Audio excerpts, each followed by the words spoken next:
Part.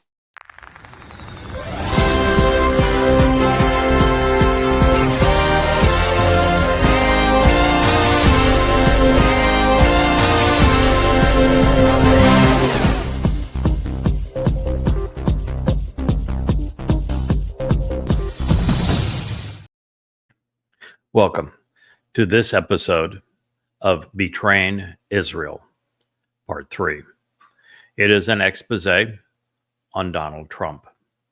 I'd like to begin this by shortchanging those who will have knee-jerk reactions to a criticism of Donald Trump by saying that I am definitely not a liberal. I have never been socialistic. As a matter of fact, I am a huge advocate and participant in free enterprise. I believe in free trade. I am an individual who cherishes personal responsibility and freedom. I'm a total advocate for free speech. I want less government, not more government. So, among the reasons that I am not a Republican or pro-Trump is that they are not nearly conservative enough for my views. Now, there is another reason, and that is because I became aware that Donald Trump would betray Israel the first week of November of this past year, and I have since that time been forthright in sharing all of the evidence that has led to this point. And what I have foretold is that prior to the 22nd of May of 2026, 12 months from now, that the United States will play the leading role in the betrayal of Israel, such that Israel is forced to give up its heart and serve it up on a platter to the Islamic countries, particularly Saudi Arabia and Qatar, that wish to destroy it. I know this because Yeshaya, Isaiah, in the 17th and 18th chapters made this abundantly clear. And I have known that the United States would do this for some time. And it was about a year ago that I came to recognize that that timing is on or before Shabat, which is the beginning of Israel's troubles, the 7-year period prior to the Messiah and Son of God's return. And that Son of God and Messiah, so there is no mistaking whom I am speaking, is David, the former and returning king of Israel. Second, I realize that there are almost all MAGAs, by definition, are America first. I am not. I serve God.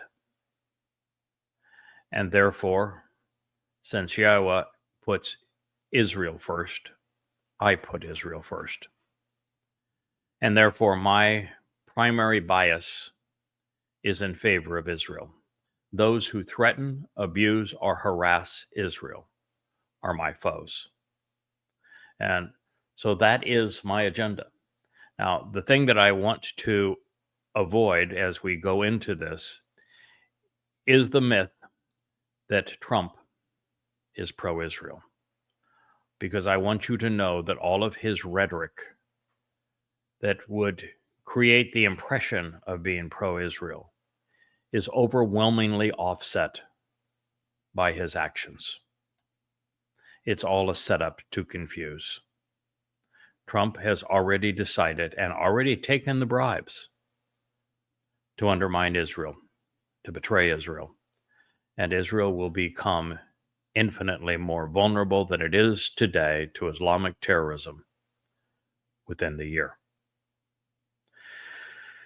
Also, before I return to the articles that I have written over the last month to share this news with you to prove my point.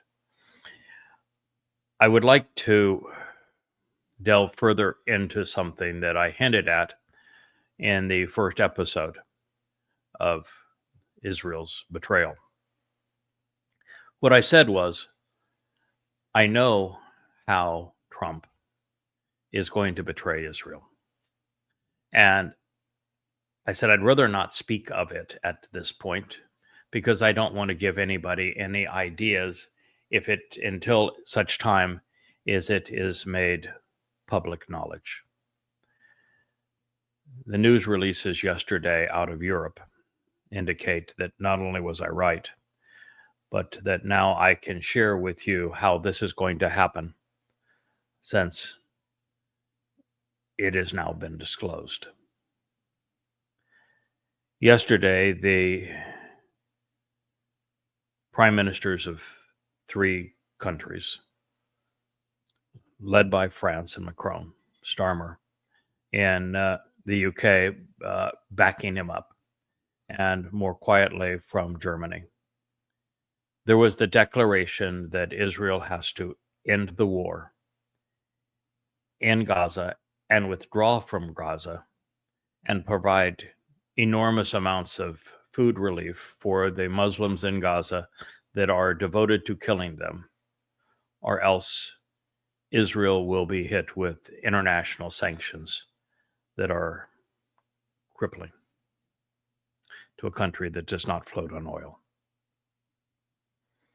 And that simultaneously there will be a United Nations referendum that will disclose the creation of a Palestinian state at a date certain, without any way of being able to separate oneself from that fate. And that the international sanctions on Israel, should Israel do anything to foreclose that determination, would be grievous. This is what Obama attempted during his presidency, but because he was known to be an anti-Semite, because he was known to harbor strong Islamic preferences, he couldn't pull it off. And there wasn't yet enough overt hate for Jews and raging anti-Semitism in the world at that time. There is now. And Trump is the one who can pull it off, because the majority of Israelis still believe that this Trojan horse has their back, when all he is doing is putting a knife in Israel's back. So what I'm going to tell you, I don't tell you because have a political bias. My only bias for politics is I don't like it. And I know this beast exceedingly well, far better than anyone who will chime in and try to either agree with or disagree with what I have to say. And I am the foremost expert on what the prophets have revealed in this regard, and so I speak for them. The place I want to begin this particular episode, now that I have laid that out, is the place that is the most dangerous of all for Israel, and that is with Iran. The day that Trump blindsided Netanyahu in the White House, when Netanyahu was sitting there in the chair to be abused in the adjacent to the Oval Office, and announced that he was going to begin negotiations with Iran on their nuclear deal. I knew that this was a ploy, and that the purpose of the ploy was to prevent taking out the nuclear capability of Iran, because at this point, Trump had already received billions of bribes from Qatar, from the United Arab Emirates, and from Saudi Arabia. And they didn't want that to occur at this time. And collectively, they told Trump to prevent it. And that's why the pretense of negotiations began. There was a 0% possibility that Trump was going to negotiate a deal that would have been favorable to the world, that would have prevented the accumulation of enriched uranium because, well, as I'm going to share with you, Iran already has the uranium enriched. They have the technology to assemble some 30 warheads with the amount of uranium they have already enriched. And they have the missiles and missile fuel to launch them. All this did was delay a month from what needed to be done. And in that month, the things that Iran needed to complete have been completed. So even as I shared this essay with you, it was written a month ago. And now it is all a fait accompli. So I want you to know that Trump is deceiving the world, and he is lying about the intent of the indirect chit-chat that he has had between Oman and Iran. Remember, we said we had a really big meeting, and it's direct meeting with Iran. It was all a lie. Everything the man says is a lie. There was no direct meeting. The negotiations are all through Oman, and there isn't anybody in Oman that's even remotely qualified to negotiate a deal on limiting nuclear weapons. And, they meet separately with Omani emissaries and chit-chat about where they might meet or might not meet again, and then go away. There is, of course, no progress towards a deal. And the Ayatollah came out yesterday after having last week said death to Israel, death to America, came out yesterday and saying, we know there is no chance whatsoever that there will be a negotiated deal on our nuclear position with the United States. I wrote, there isn't one chance in a trillion that Trump's pretense of negotiations with the Ayatollah through the wholly unqualified Omanis will produce a favorable result. Iran does not trust Trump for obvious reasons, and Trump does not trust Iran since they have lied about their nuclear program from the beginning, claiming, for all years and years and years, it's just a commercial use. We have no intent of making a bomb. And the media, of course, just went along with it and lapped it up. And I said all along, I said, there is Zippo as a chance. I'll say this again about Saudi Arabia, that a country that floats on fossil fuels does not need very expensive atoms to boil water. That's all a nuclear plant does, is it uses atomic fission with very, very low yields, 3-4% refined to 235 fissile purity, 3 or 4%. And it very expensive containment devices and security devices to essentially boil water.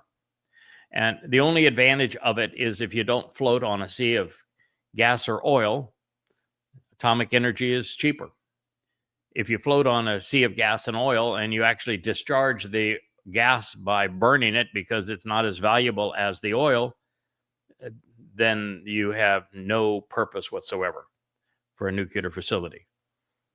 But nonetheless, the United States started the one that is now being used in Iran. We gave it to Iran through the Shah. Atoms for Peace, we called it. And now the United States has committed to do the same thing for Saudi Arabia, part of the Trump mega deal package. So all we have from Iran is lying. It is customary for Muslims to lie about such things. Obviously, after all Iran has endured to this point, there is nothing that's going to cause them, after all of the sacrifice they have made, to surrender its 15,000 pounds of enriched uranium, nor even allow it to be investigated. And it has no purpose other than to make bombs.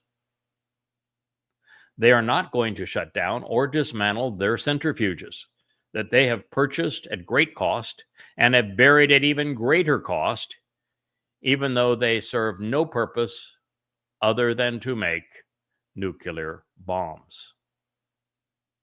They're not going to stop making missiles or give up their missile stockpile. They know that their nuclear program is well dispersed in many locations. They're exceedingly well fortified. They are deeply entrenched in mountains. It is impervious to inspection and relatively safe from destruction. So why the charade? As of February 2025, a few months ago, Iran was operating 36 cascades of IR-1 centrifuges, as well as 42 cascades of more powerful centrifuges. They have developed or deployed, they don't develop anything, they have deployed 27 IR-2M cascades, 12 IR-4 cascades, and 3 IR-6 cascades at the Nance fuel enrichment plant. In addition, Iran is operating a minimum of 6 cascades of IR-1 centrifuges and 7 cascades of IR-6 centrifuges at Fordo fuel enrichment plant. I love the name, fuel enrichment plant. Bomb-making plant would be the proper term. There are more than 1,000 centrifuges at the Nance plant. Just the pilot plant, a secondary plant in Nance. 1,000, notably IR-2Ms, IR-4, and IR-6. As Iran deploys a number of its more powerful IR-2M and IR-4, as well as IR-6 centrifuge models, it is able to produce nuclear weapon fuel ever more efficiently and faster. Iran's centrifuges have already produced 7,000 grams or kilograms, 7,000 kilograms of uranium enriched well beyond civilian applications. Beyond this, the Iranians now have 250 kilograms of 60% enriched uranium, U-235.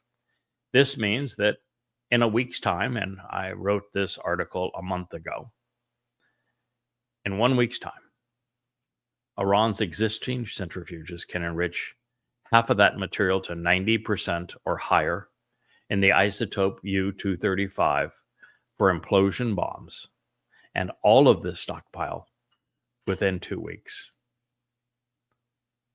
That was 2 weeks ago.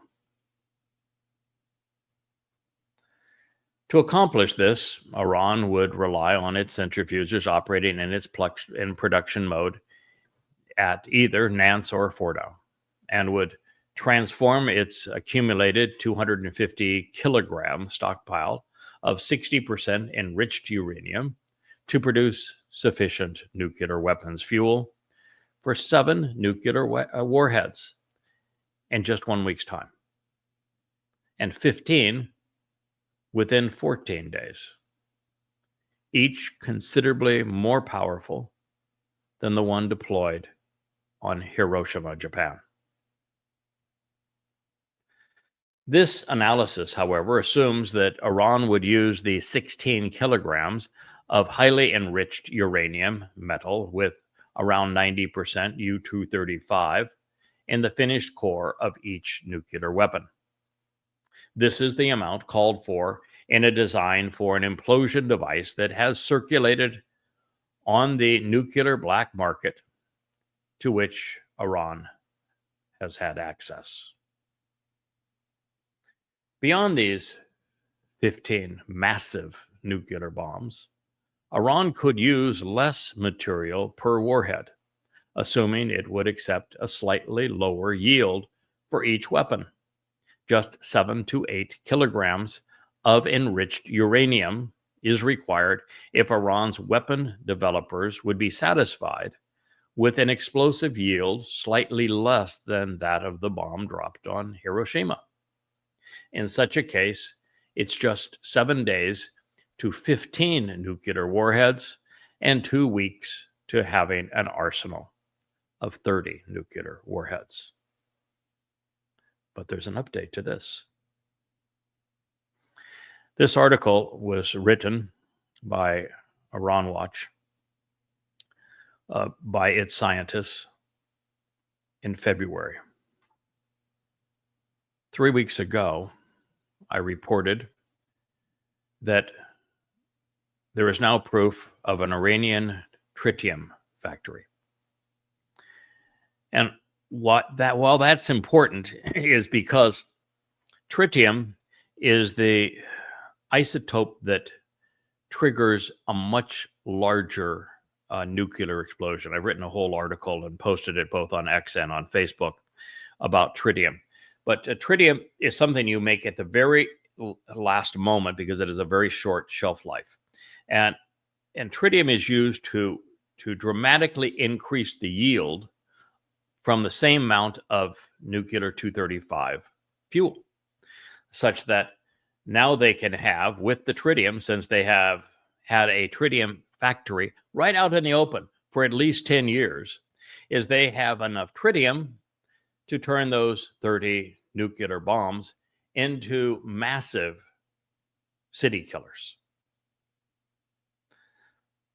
So at this point,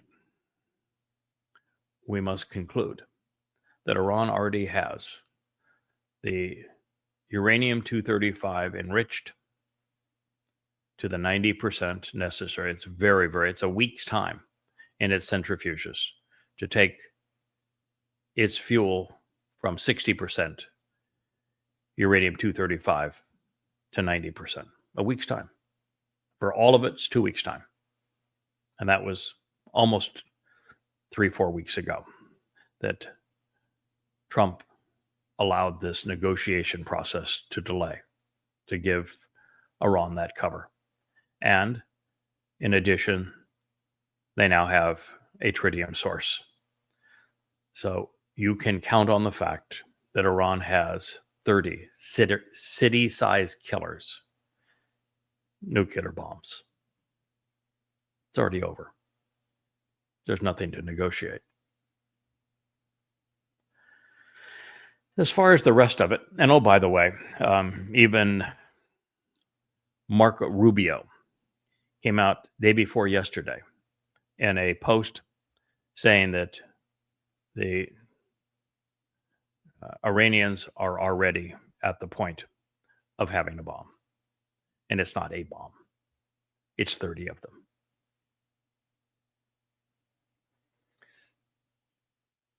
As for the rest of it, even going back over a decade and before Iran and Russia became military allies due to the Ukrainian proxy war, the IAEA, I'll get that out if it kills me, International Agency for,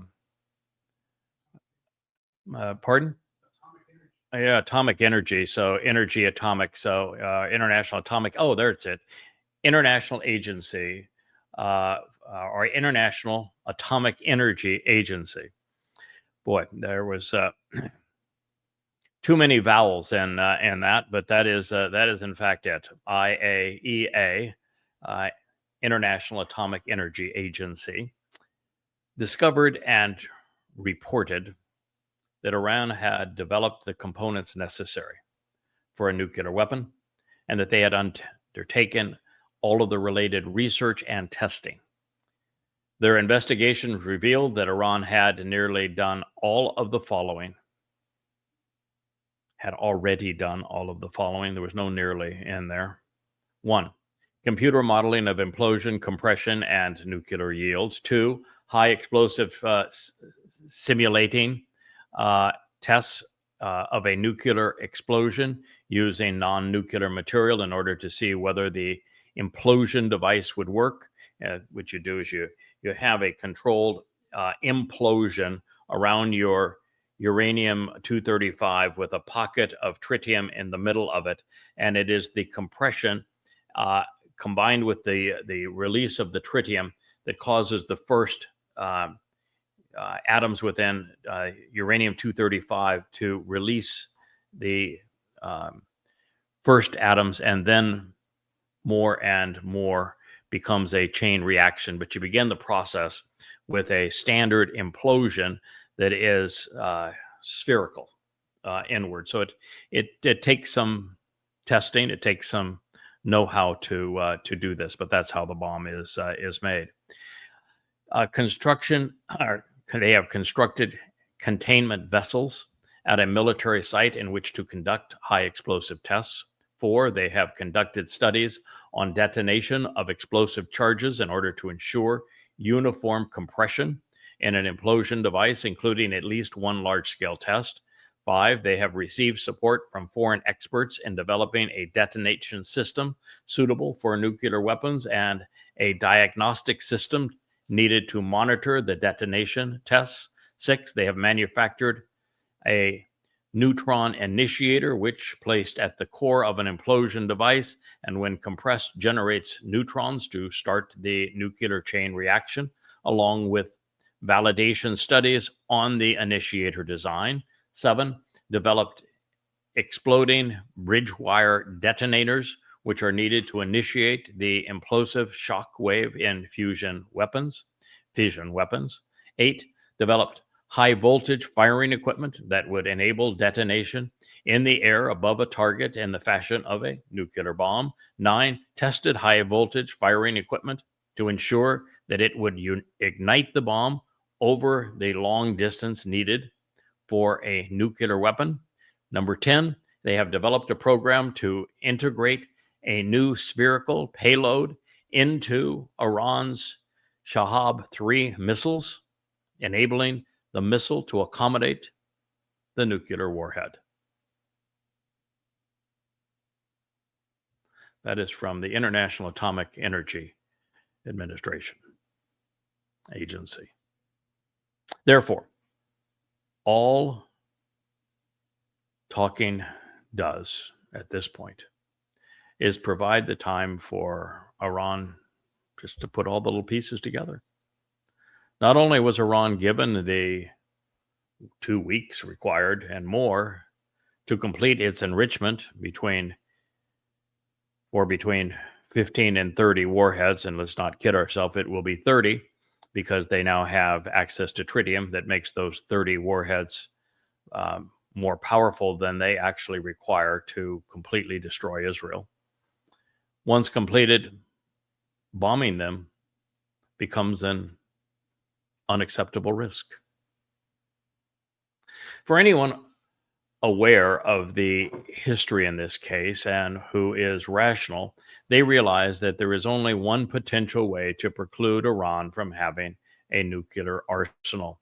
It can only be achieved through the elimination of the entire Iranian nuclear program. And because Israel can carry a maximum of 2,500-pound bunker buster bombs, which, by the way, come from the United States on its fighters, while only the U.S.'s B-52 or B-2s bombers can deploy the necessary 30-pound bunker busters. My guess is that the B-52s can as well. They're just not radar evading. And because only the U.S. has the capacity to carry the 30,000-pound bunker busters, and because only the United States makes them, the task cannot be offloaded to Israel, as Trump once insisted, and then when Israel said, okay, we'll do the best we can. I mean, the best Israel really can do is to knock in the doors to the facilities, which would take 2 weeks to dig out again. But Israel can't take out Iran's nuclear program. They do not have the airlift nor the bunker busters that are sized to do it.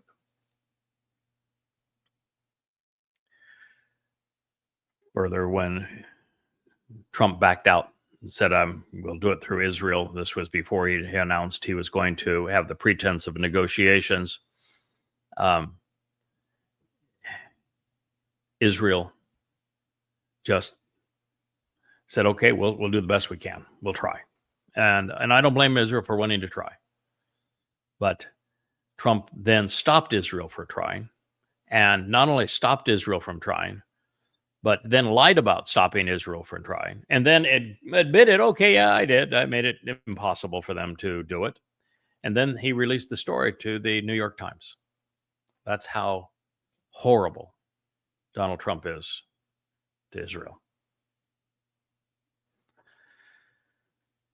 Since the U.S. emboldened Iran by giving it Iraq, which was the consequence of America's invasion of Iraq, and since the U.S. has solidified Russian-Iranian military ties by sanctioning Russia over the U.S.-instigated proxy war against, or using Ukraine against Russia, it is now an impossibility for there to be a negotiated settlement. And it's also because the Ukraine proxy war that the U.S. started against Russia and then sanctioned Russia has also put Russia and China together in a way never before. And then Trump decided that he would tariff penalize China, putting Russia and China closer together. And China and Russia have leagued around Iran. That's the basis of World War. So now the U.S. is trying to isolate China in a trade war, and it is rearming Ukraine to fight the Russians, strengthening the China-Russia-Iran alliance. The hot and cold wars actually have to end to resolve the Iranian problem. And when Trump has done so much that is counter to that, it has simply exacerbated the problem. Because without doing so, an international crisis that would lead to world war looms.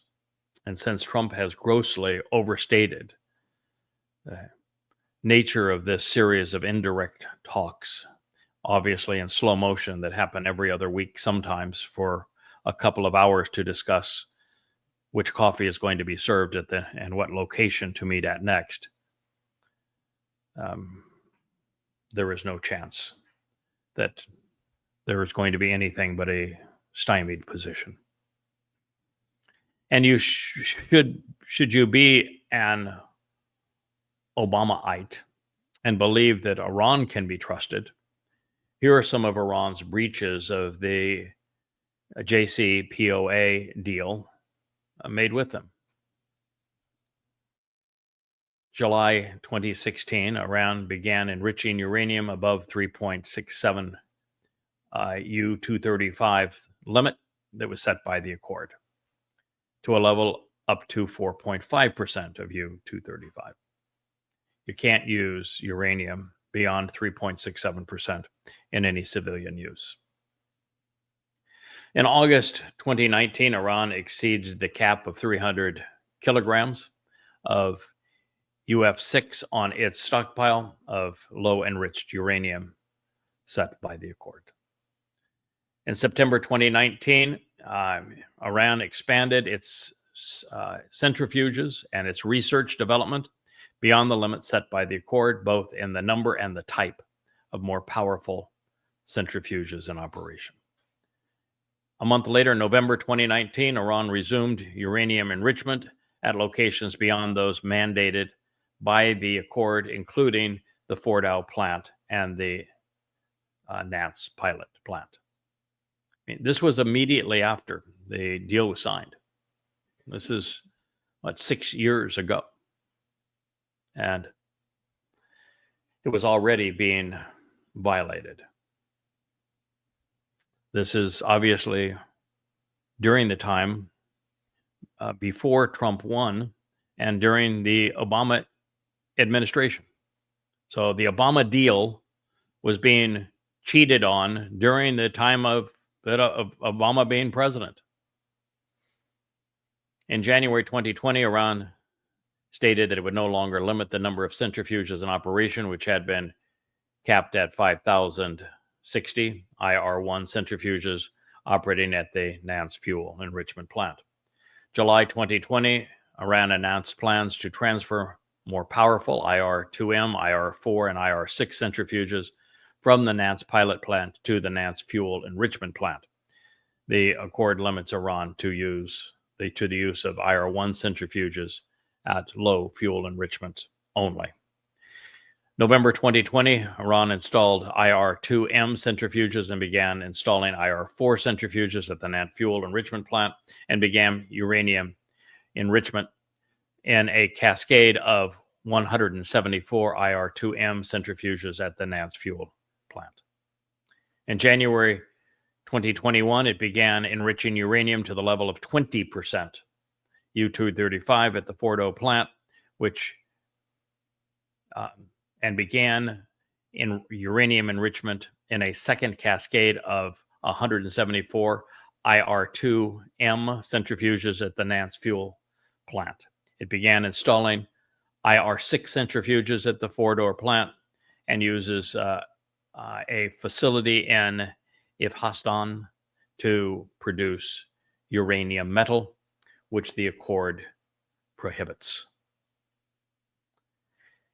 February 2021, Iran went dark, no longer allowing inspectors for closing on the protocols to the Comprehensive Safeguards Agreement and no longer allowing access under the accord. It withheld all data that was being recorded by the AIEA monitoring devices. It was censored and no longer sent. In April of 2021, Iran began enriching uranium up to 60% at the U-235 levels, which is 90% of the effort and time and energy for the 90% bomb-grade material. It's a week's time from 60 to 90%, which is why the more sophisticated centrifuges have arrived and are being deployed. In May 2021, Iran installed equipment to produce uranium metal in sufficient quantities for multiple bombs. In June 2022, Iran removed the IAEA monitoring devices that had previously been installed, pursuant to that 2015 accord. At the time, President Trump withdrew from being among the numerous signatories of the JCPOA. As a result of previous Iranian infractions, he demanded that all of the following occur, only one of which is now being discussed as part of the new agenda. Trump, you see, has been bought and is now owned and operated by Iran, Saudi Arabia, Qatar, and United Arab Emirates. President Trump, the announcement reads, is making clear that in addition to never developing a nuclear weapon, the Iranian regime must, 1, never have an ICBM. They have them. 2, cease development of any nuclear-capable missiles. They have a fleet of them. 3, stop proliferating ballistic missiles to others. That's what they've done in large degree. 4, and by the way, none of this is even part of the current discussions. 4, cease its support for terrorist extremists and regional proxies such as Hezbollah, Hamas, the Taliban, and Al-Qaeda. No, that's not part of the current discussions either. 5, end its publicly declared quest to destroy Israel. Just a week ago. Death to Israel, death to America from the Ayatollah himself. But that's something the United States is no longer concerned about. 6, stop threats to freedom of navigation, especially in the Persian Gulf and the Red Sea. You know that where Trump lied and said that the American bombing effort had caused the Houthis to give up and capitulate, and so he was calling off the naval bombardment of the Houthis in Yemen. It was all a lie. The fact is, the United States effort had virtually no effect. The Israeli effort had a lot to do to cause the Houthis considerable pain, but the United States, billions of dollars, no effect. We lost 3 jets, many drones, had many bullet holes and other fighters, and made no difference. And Trump simply got frustrated that we were losing airplanes, spending a ton of money, and killing a lot of people, but making no impact. And so it was the United Arab Emirates, the new financier of Donald Trump, that said, why don't we just announce that the Houthis won't attack American ships, and you can make that a certain by sailing away. Leave the zone. You're no longer there. They have no ships that they can attack. You can claim victory that they've said they're no longer going to attack American ships, and you just sail away. That's what happened.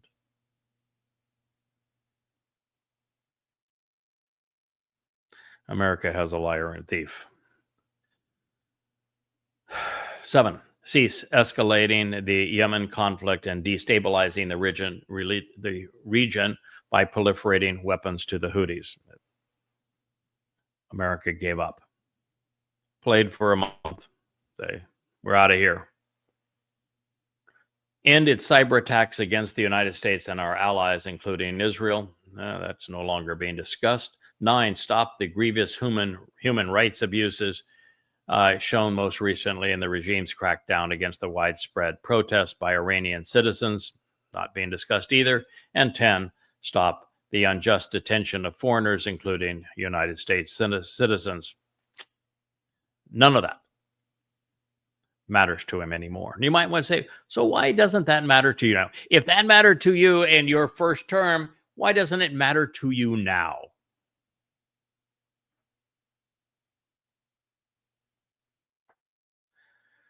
Technical assessments here was from iranwatch.org. It was their March 28th, 2025 publication from the White, and then the other was from the a publication from the White House fact sheet on ending U.S. participation in an unacceptable Iran deal of May 8, 2018. So those were the sources. My conclusion that there is no possibility that Trump will negotiate a superior deal to JCPOA through Oman, and that JCPOA was counterproductive. As a result of stalling through the pretense of a deal, Iran will conclude its nuclear weapons program with an arsenal of 30 warheads. It is largely because there is a relatively small possibility that the U.S., even with B-2s and 30,000-pound bunker busters, is capable of taking out all of Iran's nuclear facilities and stockpiles. And now Trump has been bribed to back away. And more troubling still, while the US's, NATO's, and UK's, as well as the EU proxy war using Ukraine to batter Russia continues, bombing Iran is like bombing Russia. It's like Russia bombing a NATO country at this point. and that it will trigger a world war with China and Russia against the United States. And of course, Iran against both the United States and Israel. And if you get all braggadocious, and you say, oh, well, we'll take out Iran, no big deal. The United States will whoop them. Well, the fact of the matter is the United States can't whip Iran. The United States couldn't beat Iraq, and Iraq is a tiny fraction of the size of Iran. It couldn't beat Afghanistan. And, before we went in, the fastest vehicle they had was a camel. No, it can't be done. The United States has a 0% possibility of being able to invade and occupy Iraq, Afghanistan, making bad situations worse in those countries. And they're infinitely smaller, not infinitely, but they're hugely smaller and less equipped. And they don't have the same level of allies nor weaponry that does Iran. The United States tried to go to war with Iran and do anything more than just take out its nuclear facilities. It would be disastrous.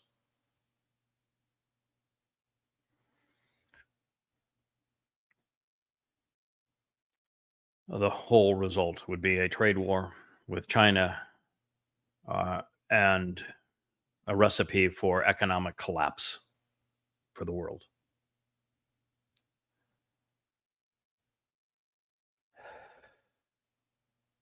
It is an exceedingly difficult thing to report, but that's where Israel now finds itself, stymied by the United States, can't protect itself, and the United States is playing an exceedingly dangerous game, and the whole world is going to lose. Well, in related news, the U.S. is now negotiating directly with Hamas. Never did that before. But the United States is now negotiating directly with Hamas, leaving Israel out of the process. The headline reveals Hamas talks with Trump administration over a ceasefire.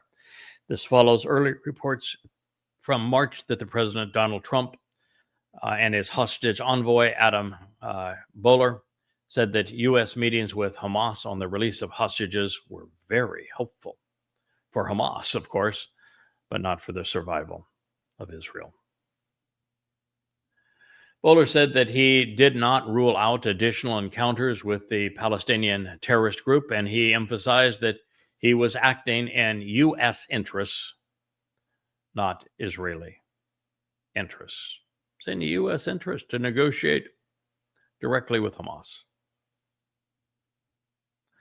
A proposal was put forward by Boehler to hold direct negotiations with Hamas to secure the release of American hostages. Boehler, who, with the president's approval, held direct talks with the group that has been designated as a terrorist organization since 1997.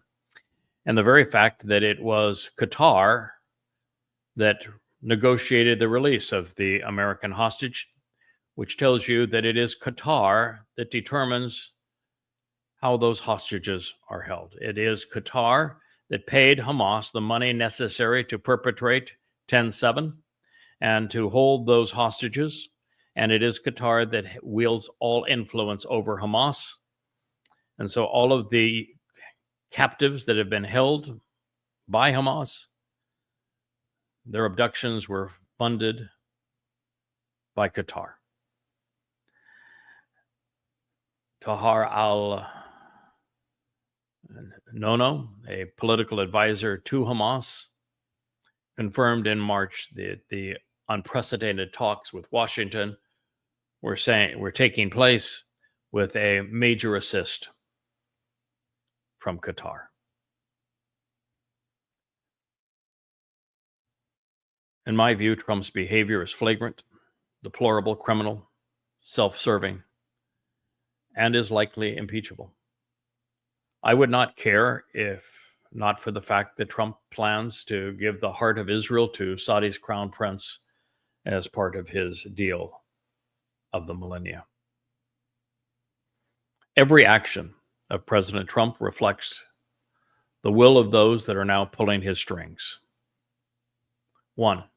He appointed Stephen Witkoff, Middle East envoy, knowing that he had absolutely no qualifications and that he had been bribed by Qatar, receiving $623 million from the Qataris.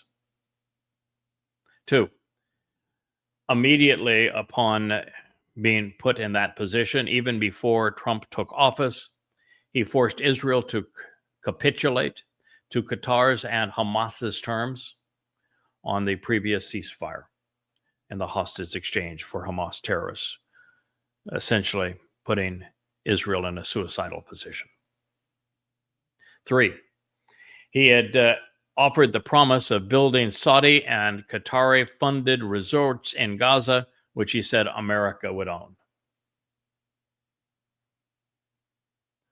4, the construction of emerald cities for Fakistinians in the Sinai and Jordan. Well, of course, but not in Saudi Arabia, all of which were abandoned when Egypt and Jordan said they didn't like the plan.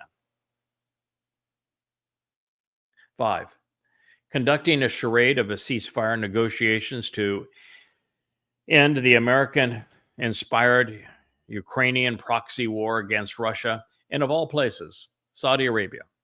It doesn't have any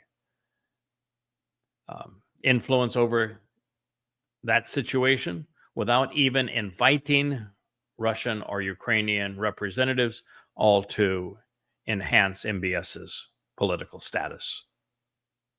6, preventing Israel from destroying Iran's nuclear bomb facilities and then spilling the story to the New York Times. 7, negotiating a meaningless deal with Iran after the uranium has already been enriched, all while bypassing Israel, the intended victim. 8, firing National Security Advisor Mike Waltz because he supported Israel's right to defend itself from Iranian annihilation. 9, telling Israel to bomb the Houthis and then forming a truce with them that expressly excluded Israel, allowing further missile attacks against Israel while the United States simply sailed away. 10, renaming the Persian Gulf the Arabian Gulf. 11, announcing personal financial deals valued at $12 billion for Trump Towers in Saudi Arabia, Qatar, and the United Arab Emirates, all sponsored by the Islamic despots funding Israel's demise. On top of $2 billion for Trump's son-in-law, Kirshner, who played a lead role in the negotiation of this last round with atomic nuclear capability and $150 billion worth of U.S. weaponry to go to Saudi Arabia. And then there's $1 billion for Trump's former Secretary of the Treasury and the 623 previously given to Witkoff, not even including the $400 million of the Flying Palace. $16.5 billion. You know, you used to be able to buy a president. Both Obama and George Bush received $20 million speaking fees for making a non-speech in Saudi Arabia at the end of their terms, obviously to side with Saudi Arabia during their terms. So 20 million was able to bribe them. But Trump, ooh, man, he is the art of the deal. 16.5 billion. And the Trump says, art of the deal, he's our guy. No one beats the Trumpster. No one has any morality anymore. The philanderer and thief. Announcing the first presidential trip, of course, that would be to his investors and those pulling his strings now, Saudi Arabia, Qatar, and the United Arab Emirates, all to exclude Israel, and not even recognizing the fact that Qatar is the acknowledged international bank of Islamic terrorism and is the one funding Israel's enemies. Qatar is far more involved in Israel's demise and spurring up anti-Israel sentiment around the world than is Iran. Far more so. Agreeing to sell 100 billion, actually now the number raised up to 150 billion of U.S. advanced weaponry to Saudi Arabia and Qatar, along with another 400 billion of nuclear technology and artificial intelligence. What could possibly go wrong? Announcing that Israel has frustrated Trump by his insiders acknowledging that Trump is now annoyed with the little Netanyahu, continuing his war, of course, that Trump bragged that he would end. I'll end it in a week's time, such that Israel is being excluded from all meetings and all deals that the United States is cutting. Rather than being America's ally, now the chief ally of the United States, Saudi Arabia, Qatar, United Arab Emirates. 15. After complaining that the Gazans are suffering, previously he had acknowledged, the Gazans didn't do a thing to help any of those hostages. What they did was just abysmal. Now he's saying the poor Gazans, they're suffering. We need to feed them and make sure we take care of those who are committed to the obliteration of Israel. 16. Establish the Gaza Foundation to reward Jew killers, which will exclude Israel's participation while allowing Hamas to retain weapons. Now, how do you think the United States is going to orchestrate this Gaza Foundation to provide billions of dollars of food and other materials into Gaza while Israel continues to fight for their survival in Gaza? And people say, oh, it's fake news to say that Trump has said that Israel must capitulate and end the war. You're naive. You're ignorant. Negotiating directly with Hamas and Egypt and agreeing to allow Hamas to stay in power and to keep their weapons. 18. While Egypt is in complete violation of the Camp David Accords to demilitarize the Sinai, the U.S. said and did nothing. And of course, now there are multiple reports over multiple weeks that the White House is speaking negatively, even demonizing Netanyahu. And this is so that when he abandons Israel, the MAGAs will applaud. How great Trump is. He even turns on Israel. No one can stand up to the Trump. 20. Agreeing to equip Saudi Arabia with nuclear reactors, which have no purpose in Saudi Arabia other than a path to a bomb. Of course, this could all be a colossal coincidence. An unrelated price tag of 16 large, well, very, very, very large, or America and Israel, you have just been sold out to the highest and most diabolical bidder. Even you MAGAs need a new president because the Saudis and the Qataris bought your last one.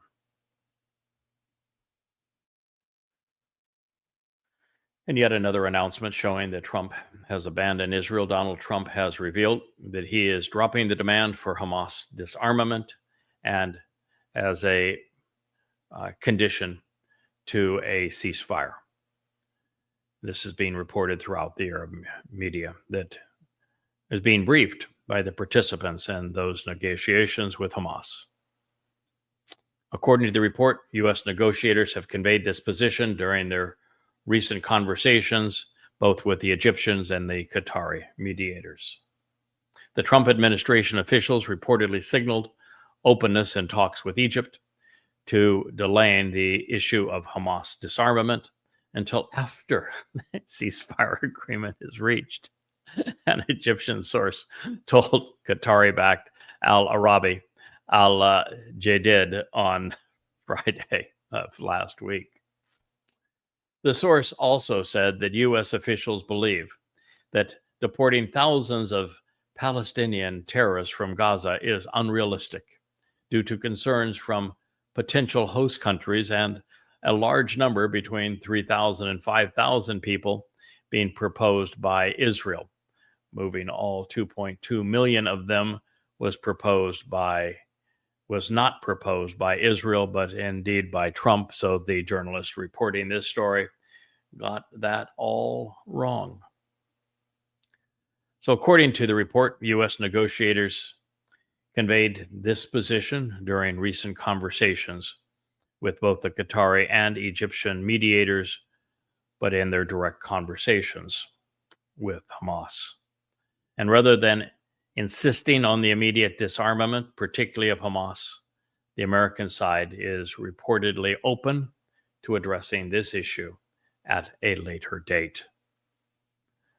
That same source also noted that U.S. officials believe that deporting Hamas military leaders or fighters from Gaza is not a viable option.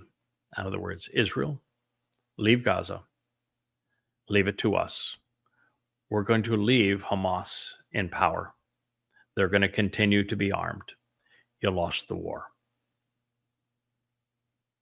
And you lost world opinion in the process. And now the whole world is turned against you. And there's a lot of money to be made and siding with those who want you destroyed. Arab media suggests that internal discussions within the U.S. administration have led to a reassessment of the effectiveness of Israel's current military strategy. Intelligence reportedly shared with American officials indicated that the renewed Israeli operations since mid-March had increased risks to remaining hostages. It's Trump's dealing with the Saudis and Qataris that have compelled him to abandon Israel, having nothing to do with anything else. Leaving Hamas armed and empowered is not only suicidal for Israel, it leaves the nation susceptible to the next October 7th, which now becomes inevitable. It means that the IDF ground war against Hamas is a colossal waste of time, money, and lives. And it further robs Israel of legitimacy and now the ability to defend itself. The fact that the United States is negotiating with Hamas and against Israel is tragic. And is now a pattern of behavior for Trump that will lead to sacrificing Israel to Saudi Arabia. And all the while it is couched in the humane tactic of, I'm going to save the remaining 20 living hostages. And Israel played right into this. When you value 20 lives or 200 lives over the 7.5 million lives of Jews living in Israel, you've already lost. You committed suicide. And that was amongst the worst decisions Israel ever made, is to try to defend itself against the Islamic assaults while playing right into the hands of those Muslims who assaulted Israel by negotiating and giving them a reward for having abducted Jews, and realizing that Israel can be manipulated by hostages, which is a tactic that made Israel self-destruct. And Trump is just parlaying on it. And you've got all the progressives in Israel clamoring on behalf of Trump, saying he is the solution when he is selling you out. I know that the 20 innocent people that were stolen by the Muslim thugs, stolen by them and have been tortured by them, deserve better. And it would be wonderful to be able to save them. But when saving them comes at the cost of the survival of Israel, which it now has come down to that, the trade was grossly immoral, irrational, counterproductive, indeed insane. Trump has not only decided to abandon Israel, he will sacrifice the nation, the very heart of the nation, to Saudi Arabia to pay them back for the monies they have given to him and for a Nobel Prize, to ensure the ongoing effort also of the petrodollar. If it isn't obvious to you, then it's likely that you are blinded by politics and simply don't care. Isaiah 17 and 18 are now like reading today's newspapers. America is the one, just as the prophet foretold, that would make Israel indefensible by imposing the two-state solution, thereby thinning Israel at the waist and opening the floodgates to millions of jihadists. I think we'll stop here. I think this has been a lot to handle, a lot to process. There's more to share, and in future programs, we will do so. It breaks my heart to have to report this news. I wish it were different, Israel, but it's not. And you need to know what you're up against. And you need to know that over the next year, you are going to be positioned such that you are forced to capitulate and give a state to the Fakistinians, where the world does not recognize that Palestine only exists to justify genocide against Jews. You're going to have a dagger right in your heart. This is what is forthcoming. I'm sorry to be the bearer of bad news. This has been a news edition of the YAHOWAH blog, and I'm your host, Craig Winn.